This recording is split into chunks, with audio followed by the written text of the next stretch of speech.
Part 1. You'll hear a conversation between Alan and Gianna, the office counsellor of a company. First, you have some time to read questions 1 to 6.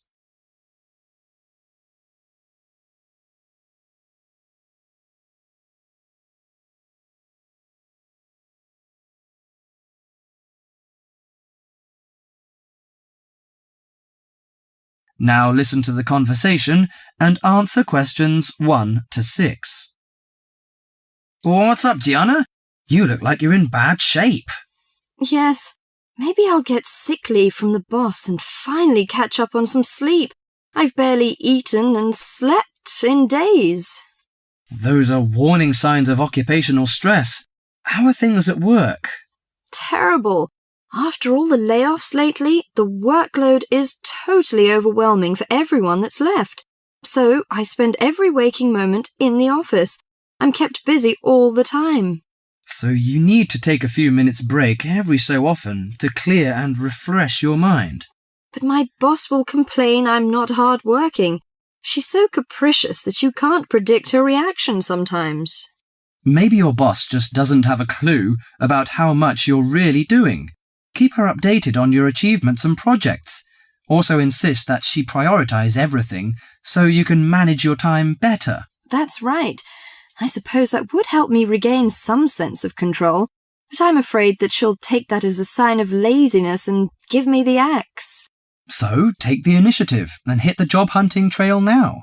You'll be surprised at how many opportunities are out there. Well, that's encouraging. Anyway, you should cheer up and get rid of the situation. You know, according to a survey, about 40% of all people find their work very stressful, and 25% develop mental or physical diseases.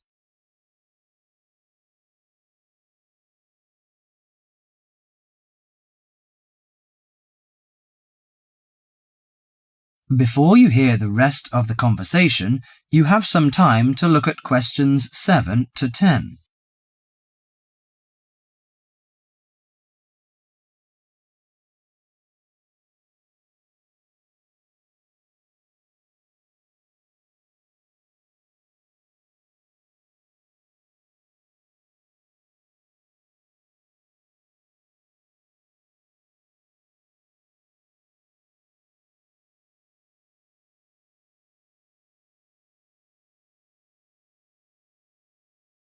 Now listen to the conversation and answer questions 7 to 10. So serious? I didn't know that. How do the problems start? You know, they start when conflicts at work induces stress. Your body reacts by flooding the bloodstream with hormones that tense up your muscles and increase your blood pressure. This is meant to save you in a fight or flight situation, but leads to a host of illnesses, ranging from insomnia and headaches to heart attacks, when it occurs regularly over an extended period of time. What should I do to prevent such things happening? Well, most occupational stress is attributed to a recognized lack of control. You should act in advance to relieve the problems. For example, you should actively pursue career opportunities rather than quietly worry about getting fired. Of course, you can't control everything, so you need to help your mind and body cope. Keep a journal to release your frustrations, take short walks to calm down, or if necessary, simply take a mental health day. That is the end of Part 1. You now have half a minute to check your answers.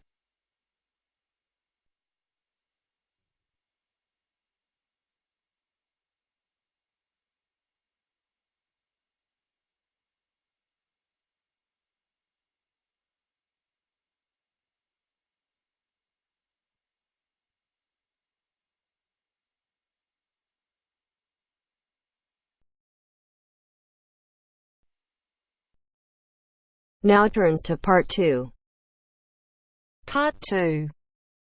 You'll hear a man talking about living and working on Trinidad. First, you have some time to look at questions 11 to 15.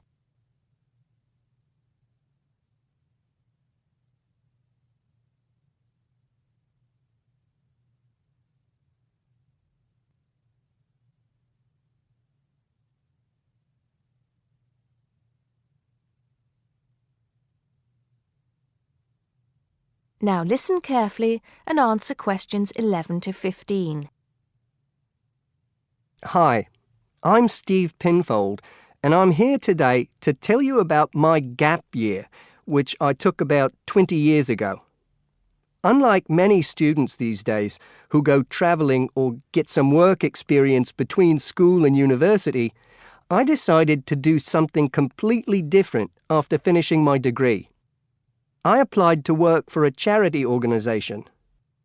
What it does is it sends people with particular skills to countries where those skills are needed. Apart from having some experience teaching English to summer school students, I didn't have any particularly useful skills, I thought, but luckily I was still accepted. I had to find the money for the flight, but you get free accommodation. I stayed with a family of 5. And you do get paid, but not much.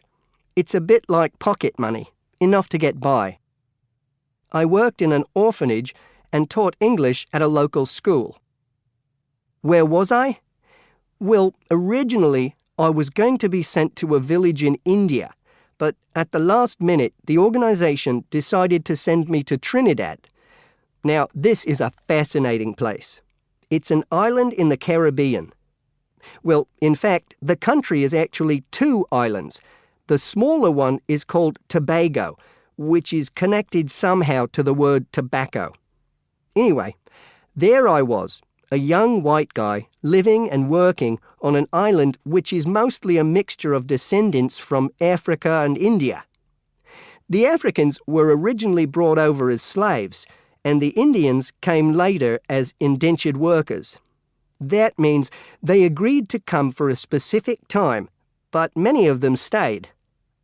There are also some Trinidadians of Chinese and British origin, though the native inhabitants were basically wiped out by colonialization.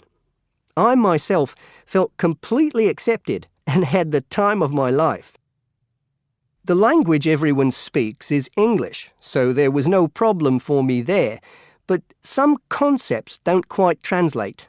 They're pure Trinidadian.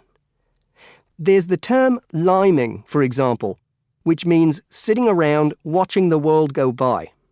Also, there's the famous carnival, when the whole island is taken up in playing mass. For a whole month, around February or March, it depends when Easter is, everyone's busy preparing costumes, practicing calypsos, soca and steel pan music, and most importantly, partying.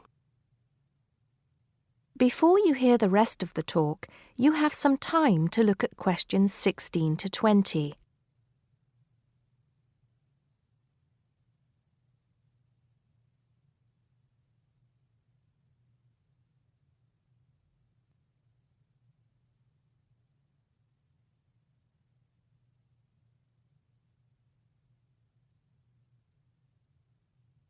Now listen and answer questions 16 to 20.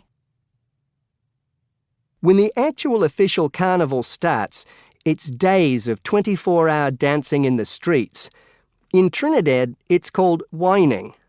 You've probably seen this sort of thing on TV, in the more famous carnival in Rio, or even at the Notting Hill Carnival in London. Many people join bands, each one of which has a theme. For example, the Sea or Jungle Fever, and they have costumes designed and made to go with the theme. These can cost $1,000 for the king and queen of each band.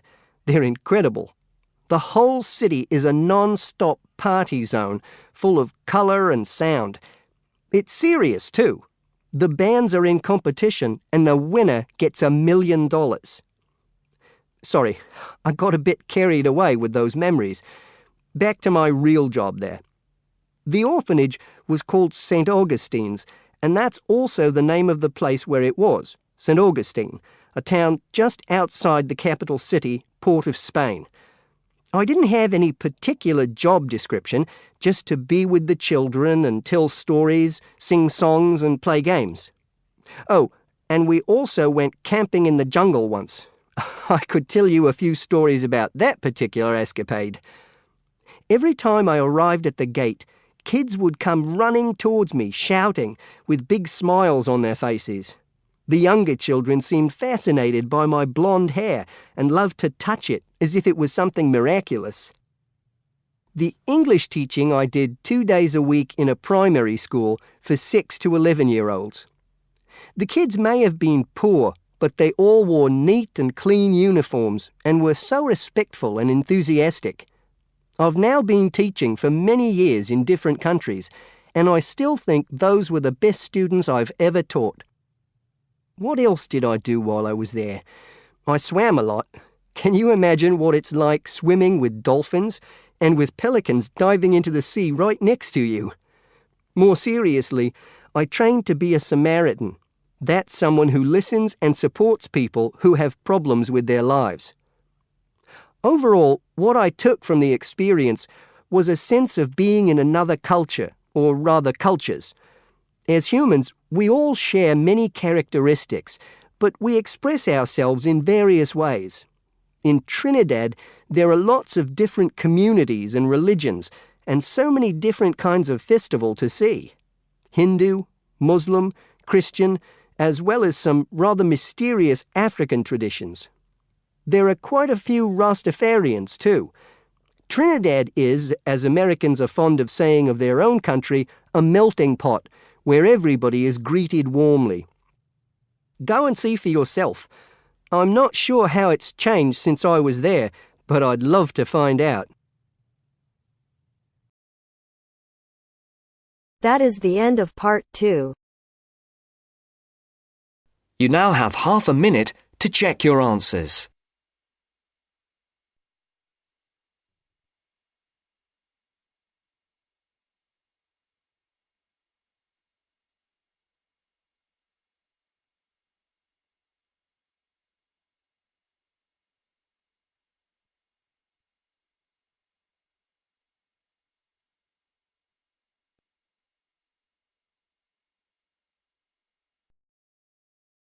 Now turns to part 3. Part 3. You are going to hear a conversation on animal protection. First, you have some time to look at questions 21 to 25.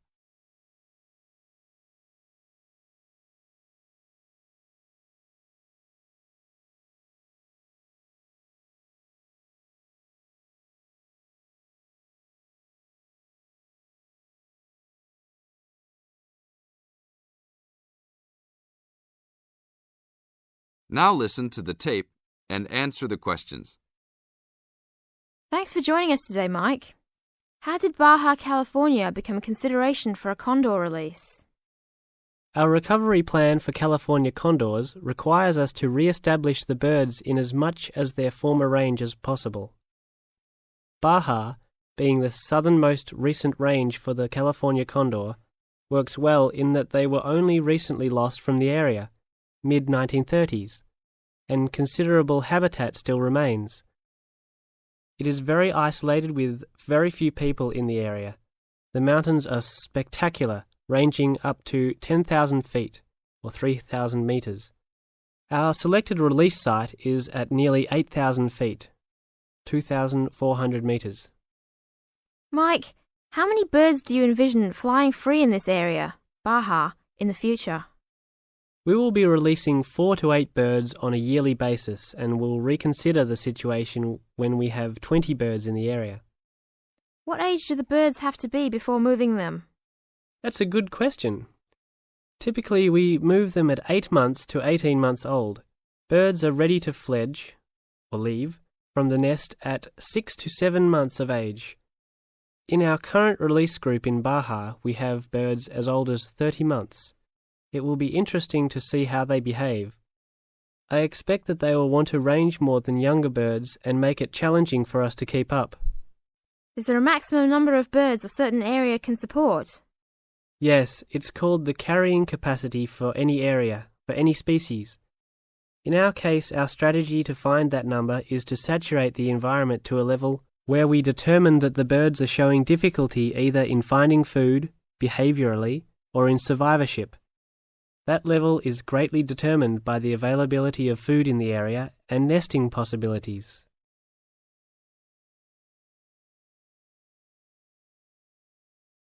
Now look at questions 26 to 30.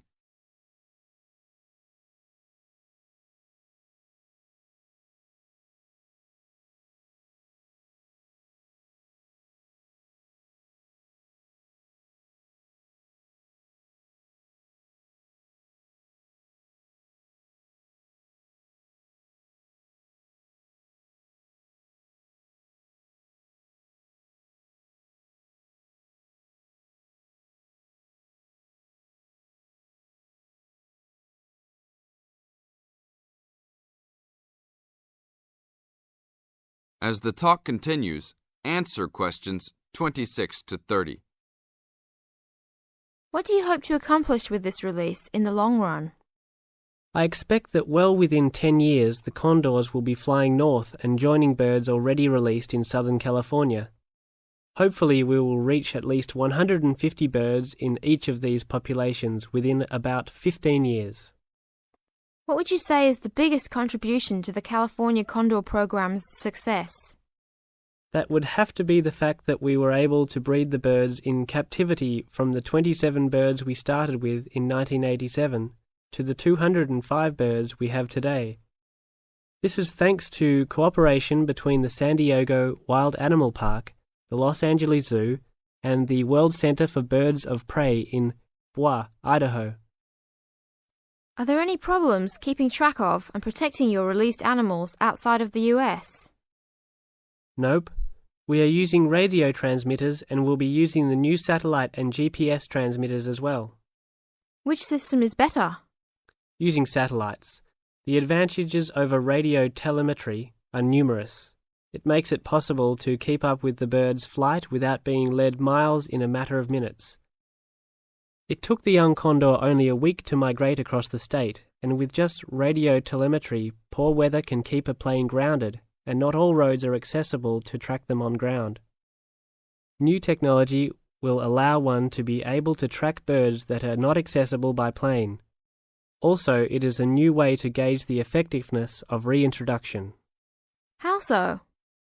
If a condor transmitter works properly, researchers will get a location every 10 days for about 2 years. Do you see an end in sight for the need to breed condors in captivity? Yes, that would be great. But it will take a while for us to establish the two wild populations and make sure that they are sustainable. Part of our recovery is to maintain a captive flock of 150 birds in various zoos around the country as a safety net for the future.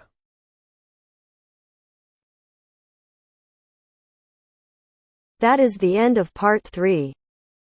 You now have half a minute to check your answers.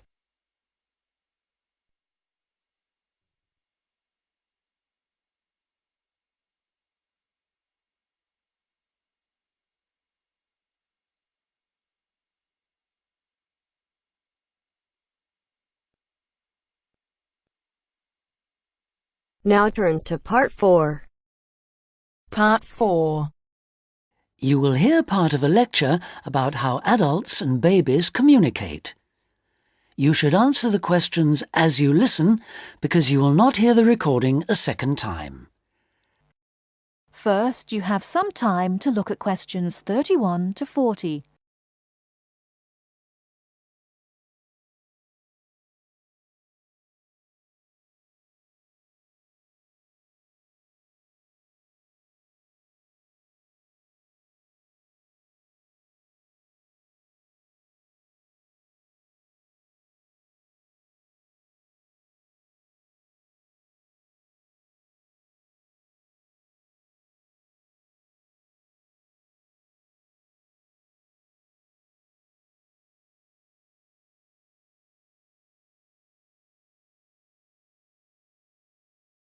Now listen carefully and answer questions 31 to 40.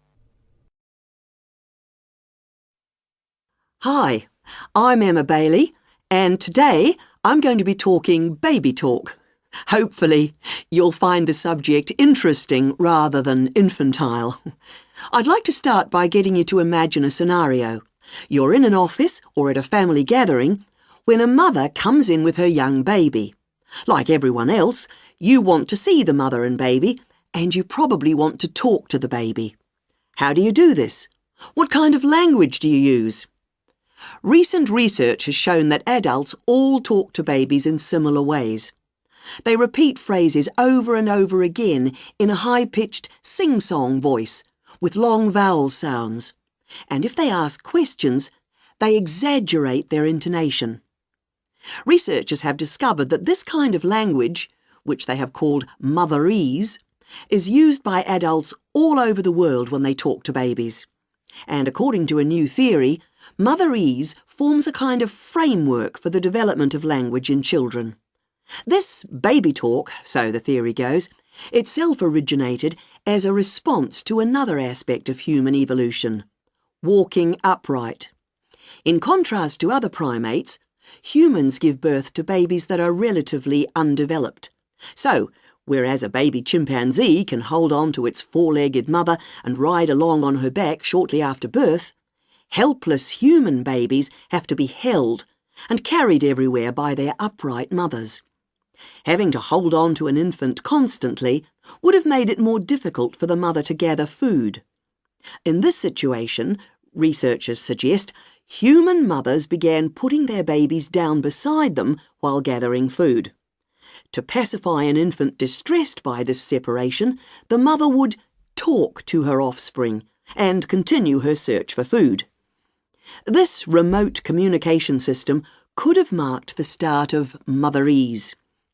As mothers increasingly relied on their voices to control the emotions of their babies and later the actions of their mobile juveniles, words emerged from the jumble of sounds and became conventionalized across human communities, ultimately producing language.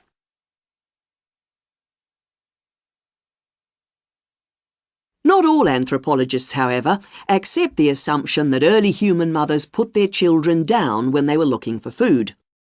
They point out that even modern parents do not do this. Instead, they prefer to hold their babies in their arms or carry them around in slings. They suggest that early mothers probably made slings of some kind, both for ease of transportation and to keep their babies warm by holding them close to their bodies. If this was the case, they would not have needed to develop a way of comforting or controlling their babies from a distance. It's not only anthropologists, but also linguists who challenge this explanation for how language developed. They say that although the motherese theory may account for the development of speech, it does not explain the development of grammar. Nor, they say, does it explain how the sounds that mothers made acquired their meaning. Most experts believe that language is a relatively modern invention that appeared in the last 100,000 years or so. But if the latest theory is right, baby talk, and perhaps fully evolved language, was spoken much earlier than that. We know that humans were walking upright 1.5 million years ago. This means that mothers may have been putting their babies down at this time and communicating with them in motherese. We can be sure that this is not the end of the story, as anthropologists and linguists will continue to investigate the origins of this most human of abilities, language. That is the end of part 4. You now have half a minute to check your answers.